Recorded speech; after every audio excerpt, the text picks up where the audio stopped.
पूज्याय राघवेन्द्राय सत्यधर्मरताय च भजतां कल्पवृक्षाय नमतां कामधेनवे दुर्वादिध्वान्तरवे वैष्णवेंदिवरेंदवे श्री राघवेंद्र गुरवे नमो अत्यंत दयाळवे एल्रिगू नमस्कार रायर आराधने यूट्यूब चैनल के तम्मेಲ್ಲರಿಗೂ ಆತ್ಮೀಯವಾದ ಸ್ವಾಗತ।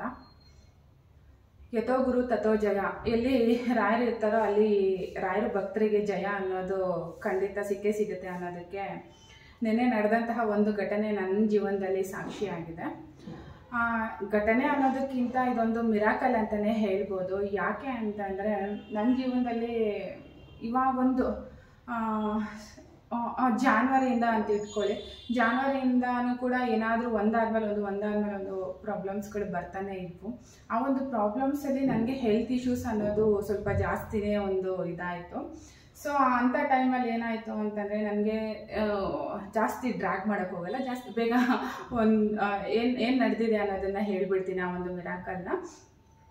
ನನಗೆ ಬ್ಯಾಕ್ ಪೇಯ್ನು ತುಂಬ ಅಂದರೆ ತುಂಬಾ ಬರ್ತಿತ್ತು, ಮತ್ತು ಬ್ಯಾಕ್ ಪೇಯ್ನು ಮತ್ತು ಈ ಎರಡು ಶೋಲ್ಡರ್ಗಳು ಲಿಟ್ರಲಿ ಹೇಗೆ ಅಂತಂದರೆ ಬ್ಯಾಕ್ ಪೇಯ್ನು ನಾನು ಬೆಳಗ್ಗೆಯಿಂದ ಆರಾಮಾಗಿ ಇರ್ತಾ ಇದ್ದೆ, ನಾನು ನೈಟು ಮಲ್ಕೊತಿದ್ದೆ, ನೈಟ್ ಮಲ್ಕೊಂಡು ಒಂದು 2-3 ಅವರ್ಸ್ ನಿದ್ರೆ ಮಾಡಿ ಆದಮೇಲೆ ಅರೌಂಡ್ ಒಂದು 4 o'clock ಹಾಗೆ 3:30-4 o'clock ಹಾಗೆ ಆ ಪೇಯ್ನ್ ಬ್ಯಾಕ್ ಪೇಯ್ನ್ ಬಂತು ಅಂತಂದರೆ ಆಮೇಲೆ ನೆಕ್ಸ್ಟ್ ನನಗೆ ನಿದ್ರೆ ಮಾಡಲಿಕ್ಕೆ ಆಗ್ತಿರ್ಲಿಲ್ಲ। ಇಲ್ಲ ಆ ಟೈಮ್ನಲ್ಲಿ ನಾನು ಎದ್ಬಿಡ್ಬೇಕು, ಇಲ್ಲ ಪೇಯ್ನ್ ಇದ್ದರೆ ಇರಲಿ, ಕಣ್ಣಿಗೆ ನಿದ್ರೆ ಬರ್ತಾ ಇದೆ, ನಾನು ನಿದ್ರೆ ಮಾಡೋಣ ಅಂತ ಅಂದ್ಬಿಟ್ಟು ನಿದ್ರೆ ಮಾಡಿದೆ ಅಂತಂದರೆ ಆ ಪೇಯ್ನ್ ನನಗೆ ಲಿಟ್ರಲಿ ತಡ್ಕೊಳ್ಳಿಕ್ಕೆ ಆಗ್ತಿರ್ಲಿಲ್ಲ। ಅರೌಂಡ್ ಒಂದು 7-8 ಮಂತ್ಸಿಂದನೂ ಕೂಡ ನಾನು ಇದೇ ಪೇಯ್ನಲ್ಲೇ ಬಂದುಬಿಟ್ಟೆ। ನಾನು ಅನ್ಕೊತಿದ್ದೆ ನಾರ್ಮಲಿ ಬೆಡ್ ಸರಿಯಿಲ್ಲ, ಇಲ್ಲ ಏನಾದರೂ ನನ್ನ ಬಾಡಿನಲ್ಲಿ ಕ್ಯಾಲ್ಶಿಯಂ ಕಮ್ಮಿ ಆಗಿದೆ ಅಂತ ಅಂದ್ಬಿಟ್ಟು ನಿಯರಬಲ್ ಕ್ಲಿನಿಕ್ಗಳಲ್ಲಿ ಹಾಸ್ಪಿಟಲ್ಗಳಲ್ಲಿ ತೋರಿಸ್ಕೊಂಡು ನಾನು ಸುಮ್ಮನೆ ಆಗ್ತಾ ಇದ್ದೆ। ಸೊ ಅದೇ ಥರನೇ ನಾನು ಒಂದು 9 ಮಂತ್ಸಿಂದನೂ ತಳ್ಕೊಂಡು ಬಂದುಬಿಟ್ಟೆ ನಾನು। ಇವಾಗ ಒಂದು 15 days ಹಿಂದೆ ಏನಾಯಿತು ಅಂತಂದರೆ ಸಿಕ್ಕಾಪಟ್ಟೆ ಪೇಯ್ನು, ಬ್ಯಾಕ್ ಪೇಯ್ನು ಮತ್ತು ಈ ಎರಡು ಶೋಲ್ಡರ್ ಕೂಡ, ಈ ಎರಡು ಶೋಲ್ಡರ್ ಹೇಗೆ ಪೇಯ್ನ್ ಬರ್ತಿತ್ತು ಅಂತಂದರೆ ಲಿಟ್ರಲಿ ಈಗಿರೋ ಕೈ ಹೀಗೆ ಎತ್ತಲಿಕ್ಕೆ ಆಗ್ತಿರ್ಲಿಲ್ಲ, ನನಗೆ ಊಟ ಮಾಡಲಿಕ್ಕೂ ಕೂಡ ಆಗ್ತಾ ಇರಲಿಲ್ಲ, ಏನು ಕೆಲಸನೂ ಕೂಡ ಮಾಡಲಿಕ್ಕೆ ಆಗ್ತಾ ಇರಲಿಲ್ಲ, ಆ ಥರ ಒಂದು ಪೇಯ್ನ್ ಬರ್ತಾಯಿತ್ತು। ಮತ್ತು ಬ್ಯಾಕ್ ಪೇಯ್ನ್ ಅನ್ನೋದು ಅಷ್ಟೇ, ಆ ಒಂದು ಬ್ಯಾಕ್ ಪೇಯ್ನ್ಗೆ ಆ 3 ಗಂಟೆ 4 ಗಂಟೆಗೆ ಬರ್ತಿತ್ತಲ್ವ, ಆ ಟೈಮಲ್ಲಿ ಎದ್ಬಿಟ್ಟೆ, ತಿರ್ಗಾ ಮಲ್ಕೊಳ್ಳಿಕ್ಕಂತೂ ಆಗ್ತಾ ಇರಲಿಲ್ಲ। ಎದ್ಬಿಟ್ಟೆ ಅಂತಂದರೆ ನನಗೇನಾಗ್ತಿತ್ತು ಅಂತಂದರೆ, ಇವಾಗ ಯಾರನ್ನಾದರೂ ಎಬ್ರಿಸೋಣ ನಮ್ಮ ಮನೆಯವ್ರನ್ನ ಅಂತಂದರೆ ಅವರು ಬೆಳಗ್ಗೆಯಿಂದ ಸಾಕಾಗಿ ಕೆಲಸ ಮಾಡಿ ಬಂದಿರ್ತಾರೆ, ಅವ್ರಿಗೆ ಹೇಗೆ ಡಿಸ್ಟರ್ಬ್ ಮಾಡೋದು ಅನ್ನೋದೊಂದು ಮೈಂಡಿಗೆ ಬರ್ತಿತ್ತು। ಇಲ್ಲ ನನಗೆ ಬೇಕಾದವ್ರಿಗೆ ಯಾರಿಗಾದ್ರೂ ನಾನು ಕಾಲ್ ಮಾಡಿ ಏನಾದರೂ ಮಾತಾಡ್ಬಿಡೋಣ, ಆ ಒಂದು ಟೈಮ್ ಪಾಸ್ ಮಾಡೋಣ ಅಂತಂದರೆ ಅವರು ಕೂಡ ಸಾಕಾಗಿ ಬಂದಿರ್ತಾರೆ, ಬೆಳಗ್ಗೆಯಿಂದ ಕೆಲಸ ಮಾಡಿ, ಯಾರು ಕೂಡ ಒಂದು ಕಡೆ ಕೆಲಸಕ್ಕೆ ಹೋಗೋರು ಸುಮ್ಮನೆ ಕೂರ್ಸಂತೂ ಕಳಿಸಿರಲ್ಲ, ಕೆಲಸ ಮಾಡಿಸಿನೇ ಕಳಿಸಿರ್ತಾರೆ, ಎಲ್ಲರೂ ಸಾಕಾಗಿರ್ತಾರೆ। ಆ ಒಂದು ಟೈಮ್ನಲ್ಲಿ ನಿದ್ರೆ ಅನ್ನೋದು ಚೆನ್ನಾಗಿ ಬರ್ತಾ ಇರುತ್ತೆ, ಯಾರಿಗೂ ಡಿಸ್ಟರ್ಬ್ ಮಾಡಬಾರ್ದು ಅಂತ ಅನ್ನೋದ್ರಲ್ಲಿ ನಾನೇನು ಮಾಡ್ತೀನಿ, ಆ ಪೇಯ್ನ್ ಬಂದಾಗ ಎದ್ಬಿಡ್ತಿದ್ದೆ, ಎದ್ಬಿಟ್ಟು ಆ ಕಡೆಯಿಂದ ಈ ಕಡೆ ಓಡಾಡೋದು, ಇಲ್ಲ ಮೊಬೈಲ್ ನೋಡೋದು, ಆ ಥರ ಮಾಡ್ತಿದ್ದೆ। ಆ ಒಂದು ಪೇಯ್ನ್ಗೆ ನಿಜವಾಗ್ಲೂ ನೀವು ನಂಬ್ತಿರೋ ಬಿಡ್ತಿರೋ ಎಷ್ಟೋ ರಾತ್ರಿಗಳು ನಾನು ಕಣ್ಣೀರಾಗ್ಬಿಟ್ಟಿದ್ದೀನಿ, ಎಷ್ಟು ಹತ್ತಿದ್ದೀನಿ ಅಂತ ಅನ್ನೋದೊಂದು ರಾಯರಿಗೆ ಗೊತ್ತಿರುತ್ತೆ ನಿಜವಾಗ್ಲೂ।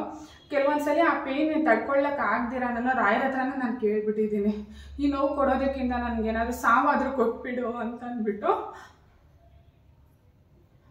ಅಷ್ಟು ಲಿಟ್ರಲಿ ತಡಿಲಿಕ್ಕೆ ಆಗ್ತಿರ್ಲಿಲ್ಲ ನನಗೆ ಪೇಯ್ನು,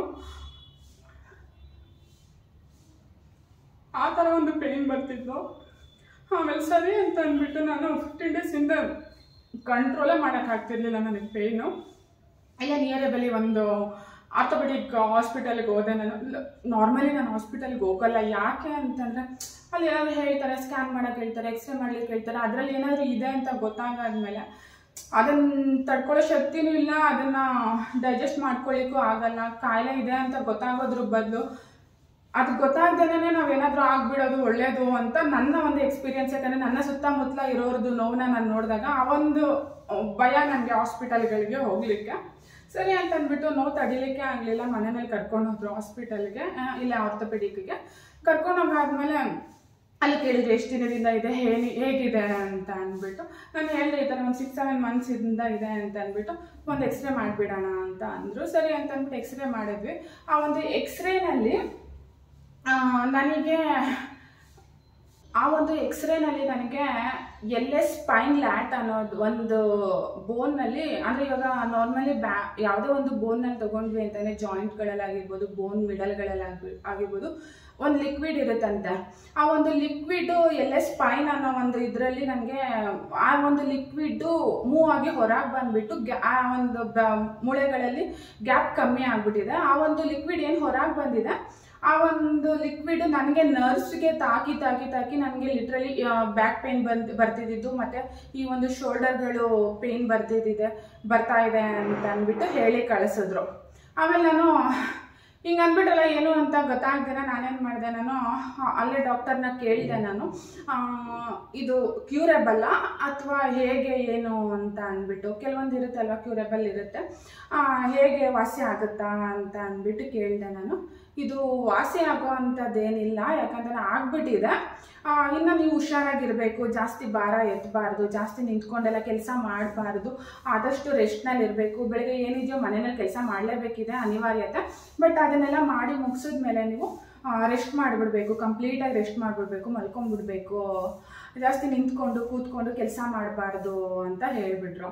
ಸರಿ ಅಂತ ಅಂದ್ಬಿಟ್ಟು ಆ ಮೂಮೆಂಟಲ್ಲಿ ನನ್ನ ಮೈಂಡ್ ಥಾಟಿಗೆ ಬಂದಿದ್ದು ಒಂದೇನೇ, ಏನಪ್ಪ ಈ ಇದರಲ್ಲಿ ಇವಾಗ ಕಣ್ಬಿಟ್ಟು ಪ್ರಪಂಚನ ನೋಡ್ತಾ ಇದ್ದೀವಿ ನಾವು, ಇವಾಗ ಒಂದು ಜೀವನ ಕಟ್ಕೊಬೇಕು ಅನ್ನೋ ಏಜಲ್ಲಿ ಮನುಷ್ಯನಿಗೆ ಈ ಥರ ಆಗೋಯ್ತು ಅಂತಂದರೆ ಹೇಗೆ ನಾನು ಜೀವನ ಮಾಡೋದು ಅಂತಂದ್ಬಿಟ್ಟು, ಚೆನ್ನಾಗಿದ್ದಾಗಲೇ ಒಂದು ಇದರಲ್ಲೇನೆ ಎಷ್ಟೋ ಜನ ಹುಷಾರಿಲ್ಲ ಅನ್ನೋ ಒಂದು ಇದಕ್ಕೇನೆ ಮಾತೇ ಬಿಟ್ಬಿಟ್ಟಿದ್ದಾರೆ ಒಂದು ನನ್ನ ಲೈಫ್ನಲ್ಲಿ. ಅಂಥದ್ರಲ್ಲಿ ಈ ಥರ ಆಯಿತು ಅಂತಂದರೆ ಹೇಗೆ ದುಡ್ಕೊಂಡು ತಿನ್ನೋದು, ಹೇಗೆ ಜೀವನ ಮಾಡೋದು, ಹೇಗಪ್ಪ ಲೈಫ್ ಲೀಡ್ ಮಾಡೋದು ಅನ್ನೋದೊಂದು ಮೈಂಡಿಗೆ ಬಂದುಬಿಡ್ತು. ಅದಕ್ಕಿಂತ ಹೆಚ್ಚಾಗಿ ನನಗೇನೋ ಆಯಿತು ಅಂತಂದರೆ ನಮ್ಮ ಮನೆಯವ್ರನ್ನ ಕಂಟ್ರೋಲ್ ಮಾಡ್ಲಿಕ್ಕೆ ನನ್ನ ಕೈಲಿ ಆಗೋದಿಲ್ಲ. ನಮ್ಮ ಅಮ್ಮನಿಗೆ ಒಂದೇ ಇದು ಬಂದುಬಿಡ್ತು, ಅಯ್ಯೋ ಇನ್ನೂ ಮಕ್ಕಳಿಲ್ಲ, ಮರಿ ಇಲ್ಲ, ಜೀವನದಲ್ಲಿ ಏನೂ ನೋಡಲಿಲ್ಲ ನೀನು, ಈ ಥರ ಆಗೋಯ್ತಲ್ಲ ಅಂದ್ಬಿಟ್ಟು ಒಂದು ಕಡೆ ಅವ್ರು ಅಳೋದು, ಒಂದು ಕಡೆ ಎಲ್ಲರೂ ಒಂಥರ ಗಾಬರಿ ಥರ ಆಗೋದ್ರು. ಸರಿ ಏನಪ್ಪ ಮಾಡೋದು, ಆಗ್ಬಿಟ್ಟಿದೆ, ಇನ್ನೇನು ಮಾಡಲಿಕ್ಕಾಗುತ್ತೆ ಅಂತ ಅಂದ್ಬಿಟ್ಟು ಅಲ್ಲಿ ಟ್ಯಾಬ್ಲೆಟ್ ಕೊಟ್ಟರು, ಮತ್ತು ಪೇಯ್ನ್ಗೆ ಬಾಂಬ್ ಕೊಟ್ಟರು, ಅದನ್ನೆಲ್ಲ ತೊಗೊಂಡು ಬಂದೆ ನಾನು. ಆದಷ್ಟು ಹುಷಾರಾಗಿರಿ ಅಂತ ಅಂದ್ಬಿಟ್ಟು ಹೇಳಿ ಕಳಿಸಿದ್ರು. ಸರಿ ಅಂದ್ಬಿಟ್ಟು ಅದು ಬಂದಾದಮೇಲೆ ನಾನು ಆದಷ್ಟು ರೆಸ್ಟ್ನಲ್ಲೇ ಇದ್ದೆ. ನಮ್ಮ ಒಂದು ಮನೆಯಲ್ಲಿ ಏನು ವಾತಾವರಣ ಇರುತ್ತೆ ಅಂತಂದರೆ, ನಮ್ಮಮ್ಮ ಅವರು ಆ ಥರ ಇದ್ರಲ್ಲಿ ತೊಗೊಂಡ್ವಿ ಅಂತಂದರೆ ನಮಗೆ ಲಿಟ್ರಲಿ ಯಾರ್ದು ಸಪೋರ್ಟ್ ಅನ್ನೋದು ಇರೋದಿಲ್ಲ.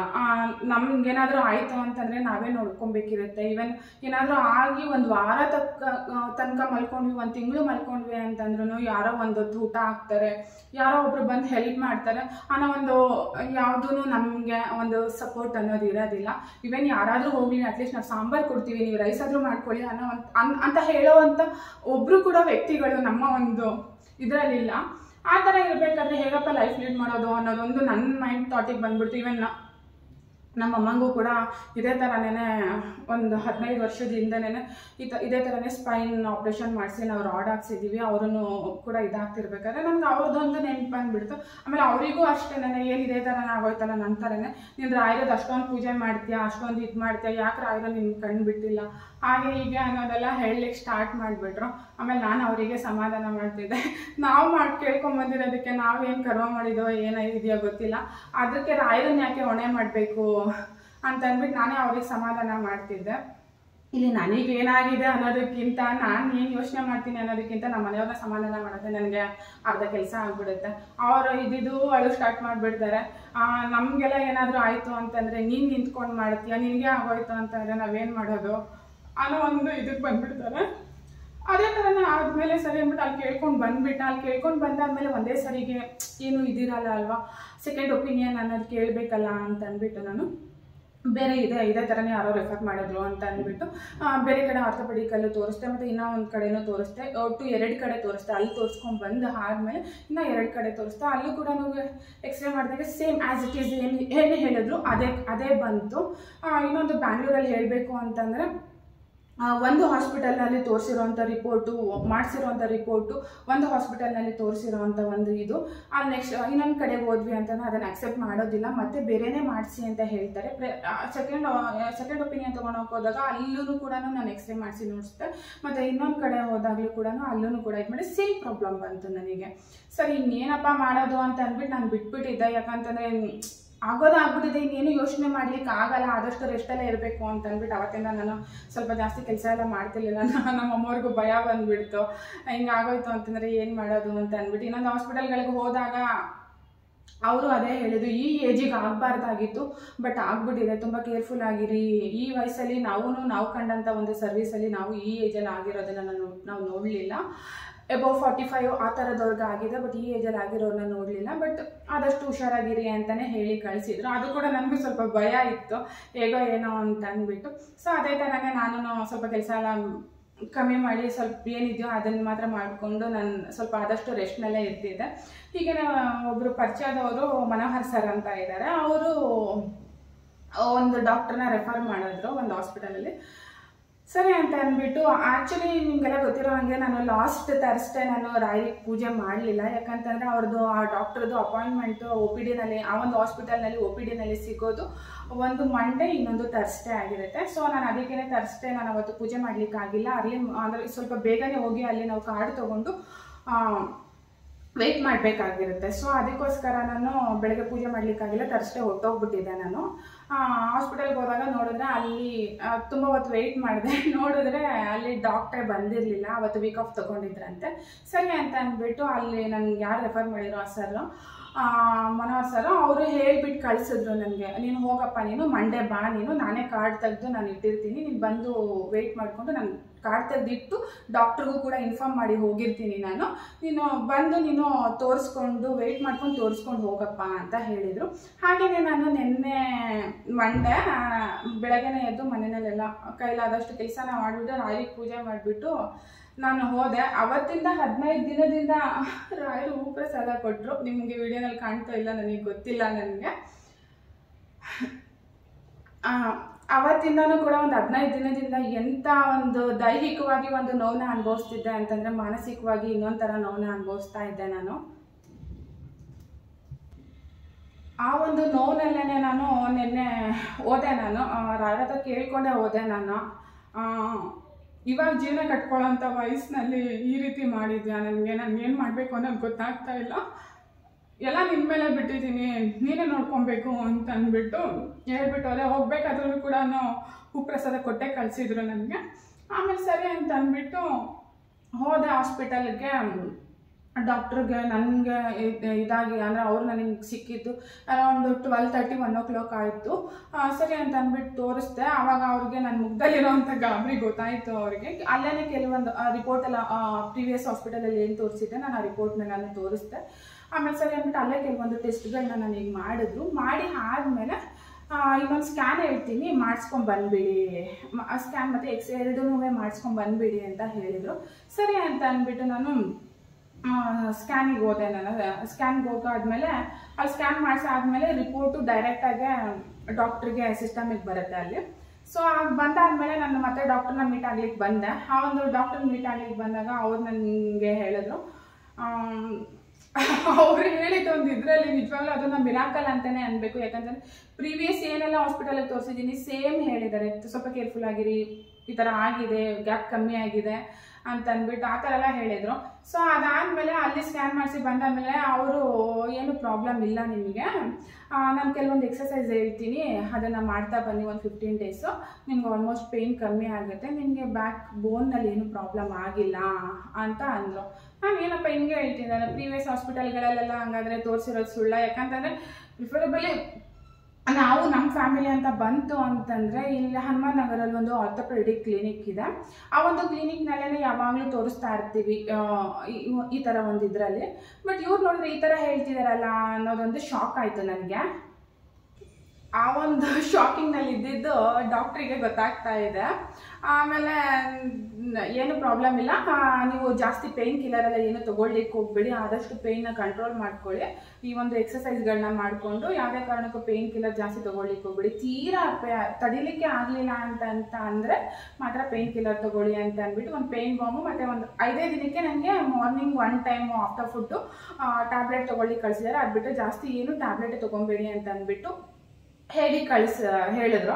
ಅದಾದಮೇಲೆ ನಾನೇನೇ ನನಗೆ ಇದೇನಿದು ಪ್ರೀವಿಯಸ್ ರಿಪೋರ್ಟ್ ಈ ಥರ ಬಂದಿದೆ, ಇವ್ರು ನೋಡಿದ್ರೆ ಈ ಥರ ಹೇಳ್ತಿದ್ದಾರಲ್ಲ ಅಂತ ಅಂದ್ಬಿಟ್ಟು ನಾನು ಮತ್ತೆ ಕೇಳಿದೆ, ಸರ್ ನಾನು ಪ್ರೀವಿಯಸ್ ತೋರಿಸಿದ್ದ ಹಾಸ್ಪಿಟಲ್ಗಳಲ್ಲಿ ಈ ಥರ ಗ್ಯಾಪ್ ಇದೆ ಅಂತ ಹೇಳಿದ್ದಾರೆ. ಈ ಥರ ಆ ಒಂದು ಲಿಕ್ವಿಡ್ ಈಚೆ ಬಂದು ಈ ಥರ ನರ್ಸಿಗೆ ಟಚ್ ಆಗಿ ಈ ಥರ ಪೇಯ್ನ್ ಬರ್ತಿದೆ ಅಂತ ಹೇಳಿದ್ದಾರೆ.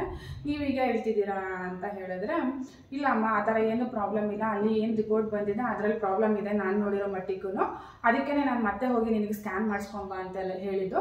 ಬಟ್ ಇವಾಗ ನಿನಗೆ ಏನಾಗಿದೆ ಏನೋ ಅನ್ನೋದು ನನಗೆ ಗೊತ್ತಿಲ್ಲ.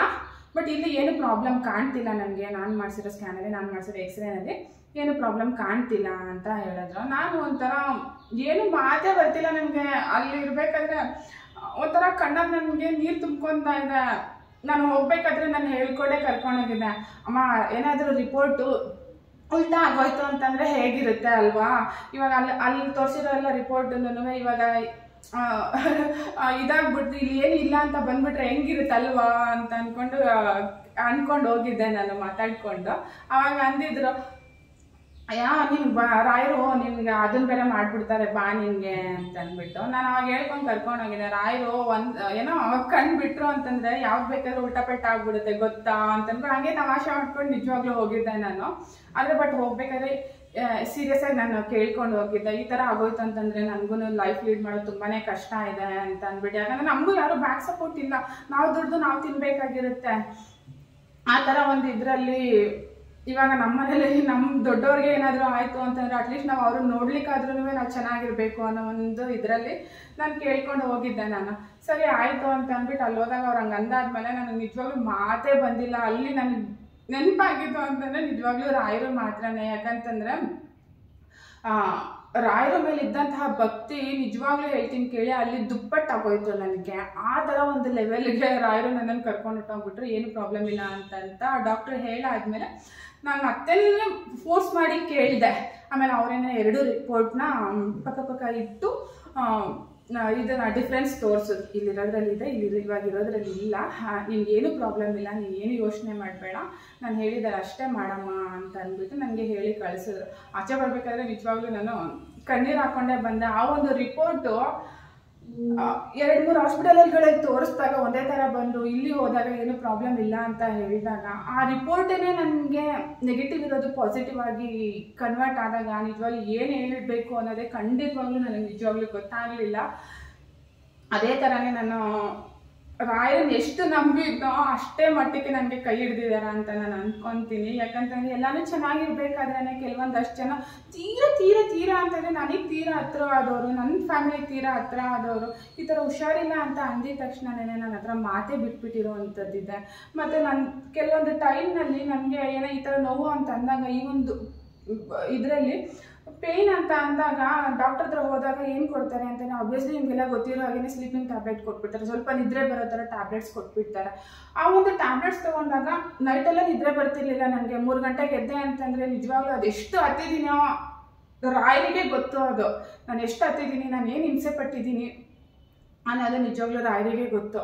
ಆ ಒಂದು ಇದರಲ್ಲಿ ಸರಿ ಅಂತ ಅಂದ್ಬಿಟ್ಟು ಬೆಳಗ್ಗೆ ಟ್ಯಾಬ್ಲೆಟ್ ಕೊಟ್ಟಾಗ ನಿದ್ದೆ ಮಾಡಿಬಿಟ್ಟಿದ್ದೀನಿ. ಈ ಥರ ಎಷ್ಟೊಂದು ಕಾಲ್ಗಳು ಬಂದಿದೆ. ಒಂದು ಕಾಲ್ನ ನಮ್ಮ ತಾಯಿ ರಿಸೀವ್ ಮಾಡಿದ್ದಾರೆ. ನಮ್ಮ ತಾಯಿ ರಿಸೀವ್ ಮಾಡಿ ಇಲ್ಲಮ್ಮ ಅವಳಿಗೆ ಹುಷಾರಿಲ್ಲ, ಈ ಥರ ಆಗಿದೆ ಅಂತ ಹೇಳಿದ್ದಾರೆ. ನೆಕ್ಸ್ಟು ನಿಜವಾಗ್ಲೂ ಹೇಳ್ತೀನಿ ಕೇಳಿ, ಯಾರೋ ಬೇರೆಯವರಾಗಿದ್ರೆ ನನಗೆ ಬೇಜಾರಾಗ್ತಿರ್ಲಿಲ್ಲ.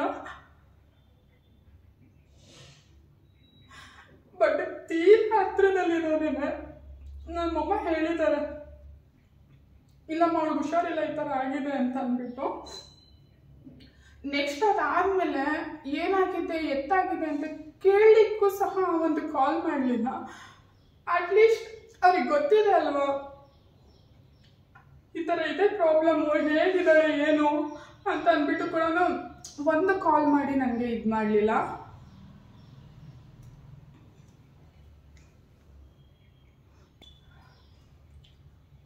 ಅಟ್ಲೀಸ್ಟ್ ಅವ್ರು ನನ್ನನ್ನು ನೋಡ್ಲಿಕ್ಕೆ ಬರಲಿಲ್ಲ ಅಂತಂದ್ರೂ ನನಗೆ ಬೇಜಾರಾಗ್ತಿರ್ಲಿಲ್ಲ. ಇವಾಗಿನ ಟೆಕ್ನಾಲಜಿ ತುಂಬಾ ಮುಂದುವರೆದಿದೆ, ಅವರಿಗೂ ಗೊತ್ತಿದೆ ನನಗೆ ಹುಷಾರಿಲ್ಲ, ಈ ಥರ ಇದೆ ಅಂತಂದ್ಬಿಟ್ಟು.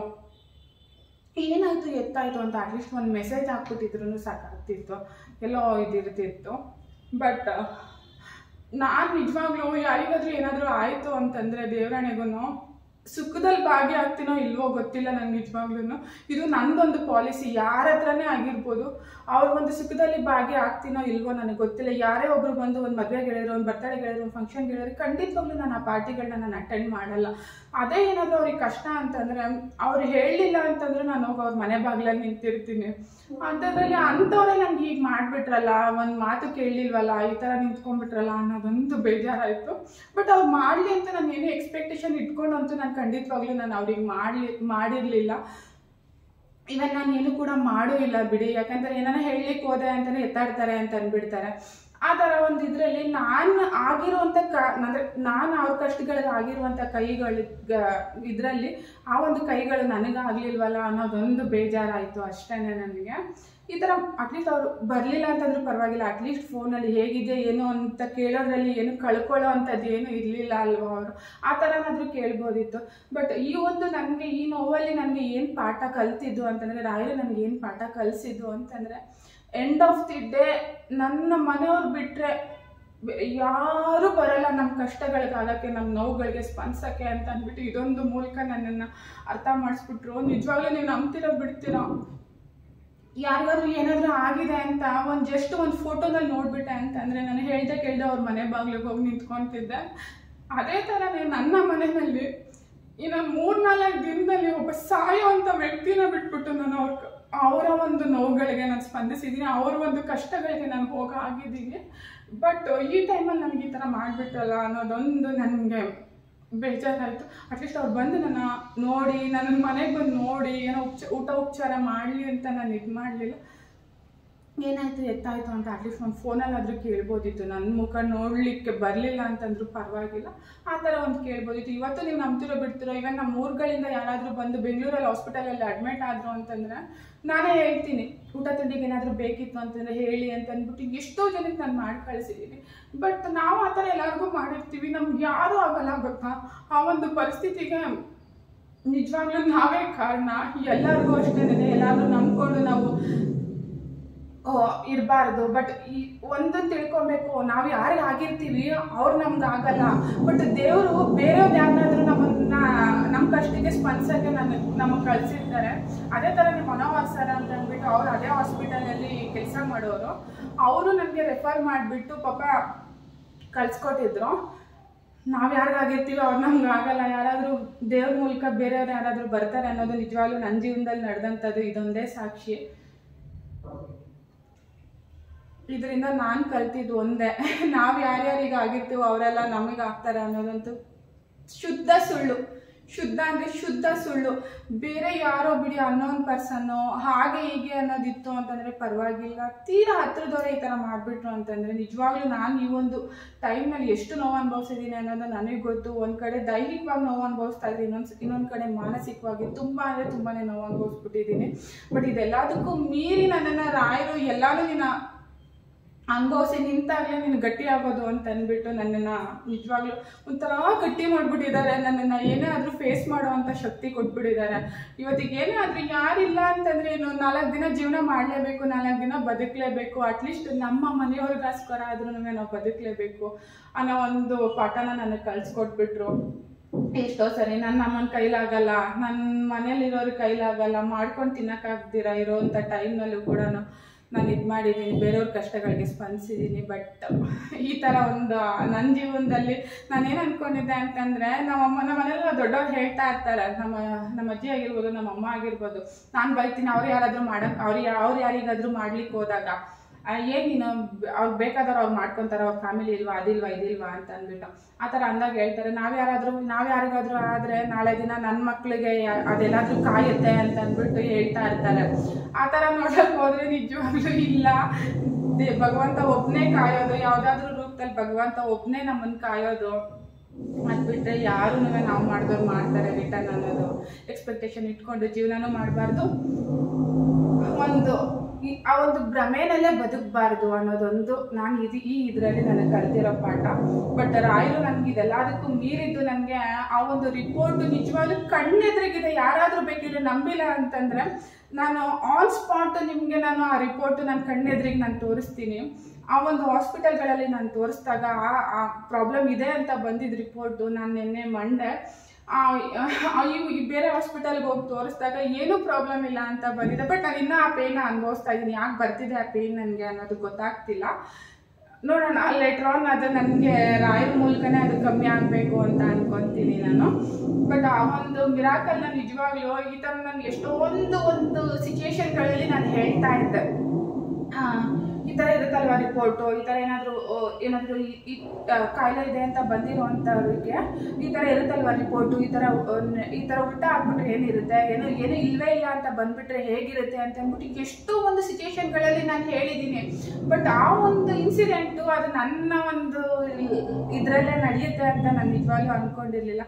ಇದೆಲ್ಲದಕ್ಕೂ ನಾನು ಹೇಳ್ತೀನಿ ಕೇಳಿ, ರಾಯರಿಗೆ ನಾನು ಥ್ಯಾಂಕ್ಸ್ ಹೇಳಲಿಕ್ಕೆ ಇಷ್ಟಪಡ್ತೀನಿ. ನಾನಂತೂ ನಾನು ಬದುಕಿರೋವರೆಗೂ ಅಷ್ಟೇನೆ ರಾಯರನ್ನು ಬಿಟ್ಟರೆ ನನಗೆ ಬೇರೆ ಏನೂ ಗೊತ್ತಿಲ್ಲ. ಇವತ್ತಿಗೂ ಈ ಕ್ಷಣಕ್ಕೂ ಇನ್ನು ಮುಂದಕ್ಕೂ ಅಷ್ಟೇನೆ ನಾನು ಬದುಕಿರೋವರೆಗೂ ಕೂಡ ರಾಯರನ್ನು ಬಿಟ್ಟರೆ ನನಗೆ ಬೇರೆ ಏನೂ ಗೊತ್ತಿಲ್ಲ. ಅವರೊಂದು ಸೇವೆ ಮಾಡೋದ್ರಲ್ಲೇ ನನ್ನ ಒಂದು ಜೀವನ ಸಾಗಿಸ್ತೀನಿ ಅಂತ ಹೇಳ್ತೀನಿ ನಾನು. ನಿಜವಾಗ್ಲೂ ಅವ್ರನ್ನ ನಂಬಿದ್ರಿ ಅಂತಂದರೆ ಖಂಡಿತವಾಗ್ಲೂ ಯಾವುದೇ ಕಾರಣಕ್ಕೂ ಕೈ ಬಿಡಲ್ಲ ಅನ್ನೋದು ಇವತ್ತು ನನ್ನ ಜೀವನದಲ್ಲಿ ನಡೆದಿರುವಂಥ ಒಂದು ಈ ಘಟನೆನೇ ಸಾಕ್ಷಿ ಅಂತ ಅನ್ಕೊತೀನಿ. ನಾನು ತುಂಬಾ ನೊಂದ್ಕೊಂಡಿದ್ದೆ. ನಾನು ಯಾಕೆ ಹೇಳ್ತೀನಿ, ಆ ನೋವನ್ನ ನಾನು ಅನುಭವಿಸ್ದೊಳಗೆ ನನಗೆ ಗೊತ್ತಿರುತ್ತೆ ಯಾವ ಥರ ನಾನು ಆ ನೋವನ್ನ ಅನುಭವಿಸಿದ್ದೀನಿ ಅಂತ ಅಂದ್ಬಿಟ್ಟು. ಬಟ್ ನಿಜವಾಗ್ಲೂ ಹೇಳ್ತೀನಿ, ರಾಯರಿದ್ದಾರೆ, ಖಂಡಿತವಾಗ್ಲೂ ರಾಯರಿದ್ದಾರೆ. ಅವರು ನಂಬೋದ್ರೆ ಅಂತಂದರೆ ಯಾವುದೇ ಕಾರಣಕ್ಕೂ ಕೈ ಬಿಡಲ್ಲ. ಒಂದೇ ಮನಸ್ಸಿನಿಂದ ನಂಬಿ ಅವರೊಂದು ಸೇವೆನ ಮಾಡ್ತಾ ಒಂದು ಜೀವನ ಸಾಗಿಸುವಂಥ ಕೆಲಸನ ನಾನು ಮಾಡ್ಕೊಂಡು ಹೋಗ್ಬೇಕು ಅನ್ನೋದು ಇನ್ನು ನನಗೆ ಬಂದಿರೋ ಒಂದು ಥಾಟ್. ಇದ್ರ ಮೇಲೆ ನಾನು ನಿಜವಾಗ್ಲೂ ಏನು ಹೇಳಬೇಕು ಅಂತ ಗೊತ್ತಿಲ್ಲ. ವಿಡಿಯೋನ ತುಂಬ ದೊಡ್ಡದಾಯಿತು ಅನಿಸುತ್ತೆ ಅಷ್ಟೇ. ಇದ್ರ ಮೇಲೆ ನಿಜವಾಗ್ಲೂ ಏನು ಮಾತಾಡಬೇಕು ಅನ್ನೋದು ಗೊತ್ತಿಲ್ಲ. ನಿಮಗೂ ಯಾರಿಗಾದ್ರೂ ಈ ಥರ ಒಂದು ಎಕ್ಸ್ಪೀರಿಯನ್ಸ್ಗಳಾಗಿತ್ತು ಅಂತಂದರೆ ಖಂಡಿತ ಕಮೆಂಟ್ ಮೂಲಕ ತಿಳಿಸ್ಕೊಡಿ ಅಂತ ಕೇಳ್ಕೊಳ್ತಾ ಇವತ್ತಿನ ವಿಡಿಯೋನ ನಾನು ಮುಗಿಸ್ತಾ ಇದ್ದೀನಿ. ಹಾಗೆ ಈ ವಿಡಿಯೋ ನಿಮ್ಗೆ ಏನಾದರೂ ಇಷ್ಟ ಆಗಿತ್ತು ಅಂತಂದರೆ ದಯವಿಟ್ಟು ಲೈಕ್ ಮಾಡಿ, ಶೇರ್ ಮಾಡಿ, ಸಬ್ಸ್ಕ್ರೈಬ್ ಆಗಿ ನನ್ನ ಚಾನಲ್ಗೆ. ಹಾಗೆ ನಿಮ್ಮ ಅನಿಸಿಕೆ ಅಭಿಪ್ರಾಯಗಳನ್ನ ದಯವಿಟ್ಟು ಕಮೆಂಟ್ ಮೂಲಕ ತಿಳಿಸ್ಕೊಡಿ. ರಾಯರಿದ್ದಾರೆ, ರಾಯರು ಎಲ್ರಿಗೂ ಒಳ್ಳೇದು ಮಾಡಲಿ. ಧನ್ಯವಾದಗಳು.